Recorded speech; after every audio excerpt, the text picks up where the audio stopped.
저는 김영희, 올해 62세입니다. 정년 퇴직하고 나서 3년째인데 요즘 젊은 분들만 부러움을 느끼는 게 아니더라고요. 나이 들어서도 남을 부러워하며 속상해하는 제 자신을 발견하고 깜짝 놀랐어요. 오늘은 제가 어떻게 이 부러움의 늪에서 벗어나 진짜 제 자신을 사랑하게 되었는지 말씀드릴게요. 모든 일은 작년 봄부터 시작되었어요.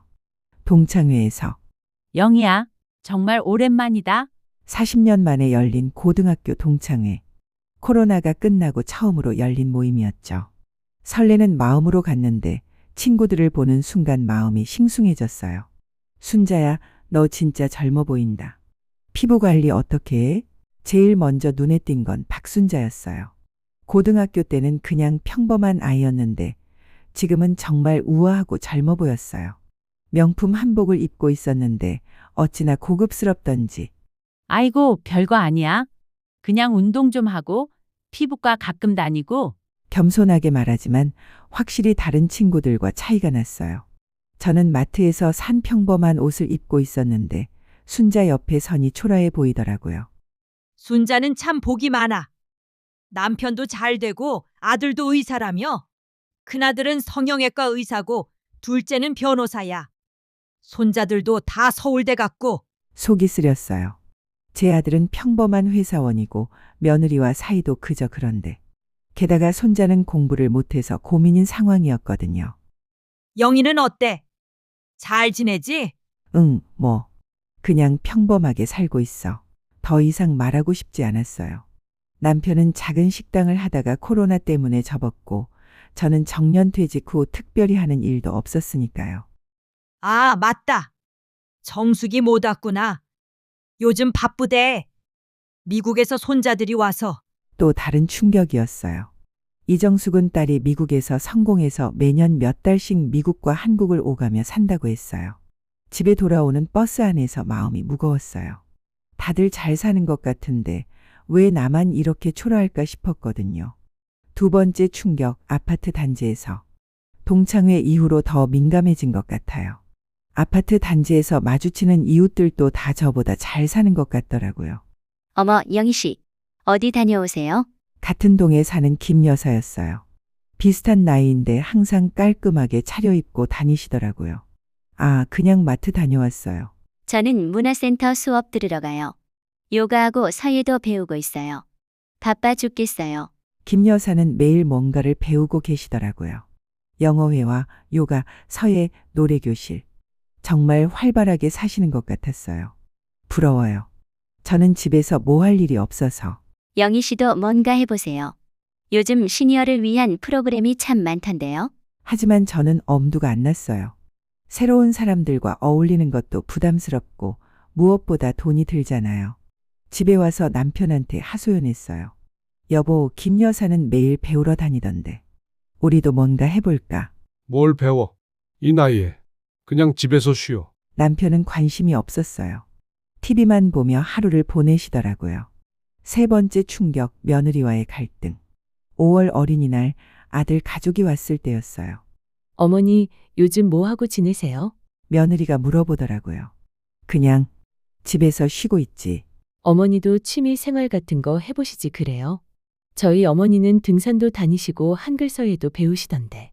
또 비교였어요. 며느리 친정어머니는 항상 모범답안 같은 분이더라고요. 우리 친정엄마는 요즘 인스타그램도 하세요. 친구들이랑 여행 다닌 사진도 올리시고. 인스타그램이라니. 저는 스마트폰도 겨우 전화 받는 정도인데 또래가 인스타그램을 한다는 게 놀라웠어요. 어머니도 해보세요. 제가 도와드릴게요. 며느리가 친절하게 말했지만 왠지 비교당하는 기분이 들어서 기분이 나빴어요. 아들 가족이 간 후 혼자 앉아서 생각해 봤어요. 정말 다들 저보다 활발하게 잘 사는 것 같았거든요. 네 번째 충격, 병원에서. 6월에 건강검진을 받으러 병원에 갔어요. 대기실에서 우연히 중학교 동창 미경이를 만났거든요. 영희야, 어머, 반가워라. 미경이는 정말 건강해 보였어요. 얼굴도 환하고 말도 많고. 너 여기 검진 받으러 왔어? 나는 정기검진이야. 요즘 건강관리 철저히 해. 응, 나도 검진. 나 요즘 등산 다녀. 매주 토요일마다 등산 모임 있어서. 거기서 친구도 많이 사귀고. 아, 그리고 자원봉사도 해. 독거노인분들 도시락 배달하는 거. 미경이의 이야기를 들으니 저는 정말 아무것도 안 하고 사는 것 같았어요. 너도 뭔가 해봐. 집에만 있으면 늙어. 응, 생각해 볼게. 하지만 용기가 안 났어요. 새로운 사람들과 어울린다는 게 두렵더라고요. 5번째 충격, 딸과의 전화. 7월 어느 더운 날 부산에 사는 딸한테서 전화가 왔어요. 엄마, 잘 지내세요? 응, 잘 지내지. 너는? 저는 바빠요. 요즘 취미로 베이킹 배우고 있거든요. 케이크도 만들고 쿠키도 만들고. 딸도 뭔가 배우고 있었어요. 그리고 엄마, 시어머니가 요즘 스마트폰으로 유튜브도 보시고 온라인 쇼핑도 하세요. 엄마도 배워보시지 그래요? 또 시어머니 이야기. 딸의 시어머니는 저보다 3살이나 많은데도 항상 새로운 걸 배우신다고 하더라고요. 나는 그런 거 어려워. 에이, 엄마. 나이는 핑계예요. 요즘 70대도 유튜버 하시는 분들 많다던데. 전화를 끊고 나서 마음이 더 우울해졌어요. 정말 나만 뒤처지는 것 같았거든요. 전환점 우연한 만남. 8월 어느 날 마트에서 장을 보고 오는 길에 버스 정류장에서 기다리고 있었어요. 그런데 옆에서 누군가 흐느끼는 소리가 들리더라고요. 돌아보니 60대 초반으로 보이는 여자분이 울고 계시더라고요. 옷차림은 정말 고급스러웠는데 표정이 너무 어두웠어요. 혹시 괜찮으세요? 조심스럽게 물어봤어요. 아, 죄송해요. 괜찮습니다. 무슨 일 있으시면 말씀하세요. 나이가 비슷해 보이는데 그분이 고개를 들더니 말씀하시더라고요. 저 남편이 바람을 피웠어요. 30년 넘게 같이 살았는데. 깜짝 놀랐어요. 겉으로 보기엔 정말 부러운 삶을 사시는 것 같았는데. 아이들도 다 성공해서 잘 살고 돈 걱정도 없고 남들이 보기엔 행복해 보일 거예요. 하지만 정작 저는 너무 외롭고 허무해요. 그날 그분과 카페에서 한참 이야기했어요. 저는 평생 남편 뒷바라지하고 아이들 키우느라 정신없이 살았어요. 이제 여유가 생겼다 싶었는데 남편은 젊은 여자를 만나고 저는 혼자 남은 기분이에요. 그래도 아드님들이 잘 되셨잖아요. 그게 뭐 소용이에요. 바쁘다고 연락도 잘 안 하고 명절 때나 얼굴 보는데. 충격적이었어요. 제가 그토록 부러워했던 삶도 실제로는 이런 아픔이 있었던 거예요. 부인은 참 좋아 보이세요. 남편분이랑 다정해 보이시고. 아니요, 저희도 평범해요. 평범한 게 복이에요. 저는 화려해 보이는 삶을 살았지만 정작 행복하지 않았어요. 진짜 소중한 건 놓치고 살았나 봐요. 그날 집에 돌아와서 많은 생각을 했어요. 그 후로 제 주변을 다시 돌아보기 시작했어요. 마트에서 만난 김 여사도 자세히 보니 사정이 있더라고요. 남편이 치매 초기 증상이 있어서 혼자 두고 다닐 수가 없어서 문화센터 수업을 다니는 게 잠깐의 휴식이라고 하시더라고요. 영희 씨, 부러워요. 남편분이 건강하시니까 함께 TV도 보고 대화도 하시잖아요. 저희 남편은 요즘 저를 못 알아봐요. 며느리 친정어머니도 알고 보니 혼자 사시면서 외로움을 달래려고 이것저것 하고 계신 거더라고요. 미경이도 마찬가지였어요.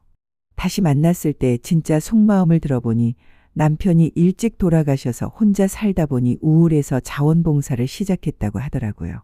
집에 혼자 있으면 자꾸 남편 생각나고 우울해져. 그래서 밖으로 나오는 거야. 다들 나름의 이유와 사정이 있었던 거예요. 나 자신을 돌아보며 마냥 부러워만 하지 않기로 했어요. 9월부터는 제 자신을 돌아보기 시작했어요. 62년을 살아오면서 저는 어떤 사람이었을까? 뭘 좋아하고 뭘 잘하는 사람일까? 어릴 때부터 돌이켜보니 저는 늘 다른 사람을 잘 도와주는 사람이었어요. 친구가 힘들면 밤새 얘기 들어주고 이웃이 어려우면 밑반찬 해서 갖다 주고 결혼해서도 마찬가지였어요. 시어머니 병간호도 10년간 했고 아이들 뒷바라지도 정성스럽게 했죠. 남편이 사업 어려울 때도 묵묵히 뒷바라지 했고요. 내가 참 따뜻한 사람이구나. 거울을 보며 처음으로 제 자신을 칭찬했어요. 그래 영희야, 너는 요리도 잘하잖아. 아이들이 대학교 다닐 때 친구들이 집에 오면 항상 어머니 음식이 제일 맛있어요. 라고 했었지. 영희야, 너는 바느질도 잘하잖아. 아이들 옷도 직접 만들어 입혔고 이웃들 옷 수선도 도와줬으니까. 나도 잘하는 게 있구나. 다시 새로운 마음을 먹기 시작했어요. 10월부터 작은 변화를 시작했어요. 우선 동네 경로당에 나가보기로 했어요. 처음에는 어색했지만 비슷한 또래 분들과 이야기하니까 재밌더라고요. 영희 씨, 손재주가 좋으시네요. 경로당에서 하는 만들기 시간에 제가 만든 작품을 보고 다들 칭찬해 주셨어요. 예전에 재봉 일 했어요? 아니에요. 그냥 집에서 아이들 옷 만들어 입히고 그랬어요. 와, 정말 잘 만드셨네요. 저희한테도 좀 가르쳐 주세요. 처음으로 제 능력을 인정받는 기분이었어요. 한 달 후에는 경로당에서 바느질 교실 선생님을 해달라고 부탁하시더라고요. 영희 씨가 제일 잘하시니까 다른 분들 가르쳐 주세요. 정말 뜻밖의 제안이었어요. 62살에 처음으로 선생님이 되는 거였죠. 제안을 받고 도전해 보기로 결정했어요. 바느질을 가르치면서 정말 행복했어요. 할머니들이 선생님 덕분에 손자 옷 만들어줄 수 있어요. 라고 할 때 정말 뿌듯했거든요. 11월에는 경로당에서 바자회를 했는데 제가 만든 작품들이 다 팔렸어요. 영희 선생님 작품은 정말 인기가 좋아요. 60만 원이 넘게 팔렸는데 그 돈으로 경로당 어르신들과 맛있는 저녁을 먹었어요. 우리 선생님 덕분이야. 다들 고마워하시는 모습을 보니까 이게 진짜 행복이구나 싶었어요. 돈을 많이 벌거나 명품을 샀거나 자랑할 게 많거나 그런 게 행복이 아니라 누군가에게 도움이 되고 함께 웃을 수 있는 게 진짜 행복이더라고요. 집에서도 달라졌어요. 남편한테 바느질 이야기를 신나게 이야기하니까 남편도 관심을 가져주더라고요. 여보가 이렇게 대단한 줄 몰랐네. 나도 뭔가 해볼까? 남편도 경로당에 나가기 시작했어요. 바둑을 배우고 있어요. 아들도 달라졌어요. 엄마, 요즘 정말 밝아지셨어요. 뭔가 활력이 넘치시는 것 같아요. 엄마가 바느질 선생님을 하신다고요? 와, 대단하다. 며느리도 인정해 주더라고요. 어머니 정말 멋지세요. 저도 나중에 어머니처럼 되고 싶어요. 딸도 자랑스러워했어요. 엄마가 이렇게 적극적이실 줄 몰랐어요. 친구들한테 자랑했어요. 시간이 흘러 12월이 되니까 정말 많은 게 달라져 있었어요. 경로당뿐만 아니라 동네 문화센터에서도 바느질 강의를 해달라고 하시더라고요. 젊은 엄마들한테 아이 옷 만들기를 가르치는 거였어요. 선생님, 정말 고마워요. 아이가 엄마가 만든 옷을 입고 너무 좋아해요. 선생님 같은 할머니가 되고 싶어요. 20대, 30대 엄마들이 저를 존경한다고 하니까 정말 신기했어요. 그리고 유튜브도 시작했어요. 며느리가 도와줘서 할머니의 바느질 교실이라는 채널을 만들었거든요. 처음에는 조회수가 몇십 개였는데 점점 늘어서 지금은 구독자가 5천 명이 넘어요. 할머니 덕분에 바느질 배웠어요. 할머니 손이 정말 예쁘세요. 댓글을 보면서 정말 뿌듯해요. 1년 후에나 올해 62살이 된 지금 작년의 제 모습을 돌이켜보면 정말 다른 사람 같아요. 작년에는 다른 사람들을 부러워하며 제 자신을 초라하게 생각했어요. 아무것도 할 줄 모르고 아무것도 특별하지 않은 평범한 할머니라고 생각했죠. 하지만 지금은 알아요. 제가 얼마나 특별하고 소중한 사람인지. 62년 동안 쌓아온 모든 경험과 지혜가 저의 자산이에요. 다른 사람을 따뜻하게 돌보는 마음, 정성스럽게 뭔가를 만들어내는 손재주, 어려운 일이 있어도 묵묵히 견뎌내는 강함. 이 모든 게 바로 저예요. 그리고 깨달았어요. 남을 부러워할 필요가 없다는 걸요. 순자는 순자만의 삶이 있고 김 여사는 김 여사만의 삶이 있고 저는 저만의 삶이 있는 거예요. 각자 다른 어려움과 행복을 가지고 살아가는 거고요. 요즘 거울을 보면 예전과는 다른 제 모습이 보여요. 주름은 더 늘었지만 눈빛이 살아있어요. 표정도 밝아졌고요. 여보, 당신 점점 활기차고 예뻐 보이네. 남편이 칭찬을 하더라고요. 여보도 참 멋있어요 라며 서로를 칭찬했죠. 정말 그래요. 제가 행복해지니까 남편도 더 멋있어 보이고 주변 모든 게 다 좋아 보여요. 며칠 전에는 동창회가 또 있었어요. 1년 만에 만난 친구들이 저를 보고 깜짝 놀라더라고요. 영희야, 너 뭔가 다르다? 정말 젊어 보여. 요즘 뭐 해? 정말 밝아졌어? 제가 바느질 교실하고 유튜브 하는 이야기를 했더니 다들 신기했어요. 와, 영희가 유튜버야? 대단하다. 순자도 말했어요. 영희야, 나도 뭔가 해보고 싶어. 너 보니까 자극받는다. 역전된 기분이었어요. 작년에는 제가 순자를 부러워했는데 이제는 순자가 저를 부러워하는 거예요. 하지만 이제는 그런 비교 자체가 의미 없다는 걸 알아요. 각자 다른 행복을 찾으면 되는 거니까요. 요즘 새로운 꿈이 생겼어요. 바느질뿐만 아니라 다른 것도 배워보고 싶어요. 그림도 그려보고 글도 써보고 노래도 배워보고 늦었다고 생각할 때가 가장 빠른 때라는 말이 정말 맞는 것 같아요. 62살에 새로운 꿈을 꾼다니 1년 전에 제가 보면 놀랄 거예요.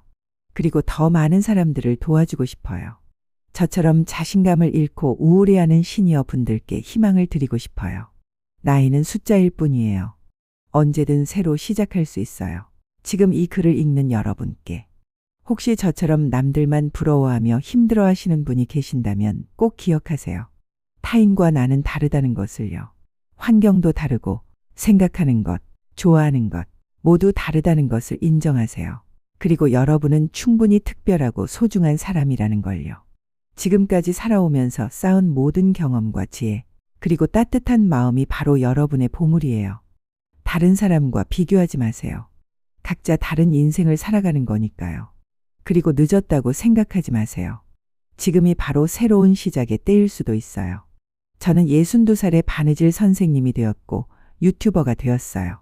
여러분도 분명 여러분만의 특별한 무언가를 찾을 수 있을 거예요. 오늘 저녁에도 바느질을 하며 유튜브 촬영을 할 예정이에요. 이번에 추석에 사용할 아이템을 가르쳐 드릴 거거든요. 매일 거울을 보며 말해요. 영희야, 너 정말 멋진 할머니구나. 오늘도 고생 많았어. 그리고 남편한테도 말해요. 여보, 오늘도 고마워요. 내일도 함께 행복하게 살아요. 작은 것에도 감사하고 제 자신을 사랑하며 주변 사람들과 따뜻하게 지내는 것. 이게 바로 진짜 행복인 것 같아요. 62살의 늦꽃이지만 지금이 제 인생에서 가장 아름다운 시간인 것 같아요. 여러분도 꼭 행복하세요. 그리고 기억하세요. 늦꽃도 꽃입니다. 여러분 모두가 아름다운 꽃이에요. 제 이야기를 끝까지 들어주셔서 감사합니다. 혹시 비슷한 경험이나 응원의 말씀이 있으시면 댓글로 나눠주세요. 우리 함께 응원하며 살아가요. 구독과 좋아요도 부탁드려요. 할머니가 더 많은 분들께 희망을 전할 수 있도록 도와주세요.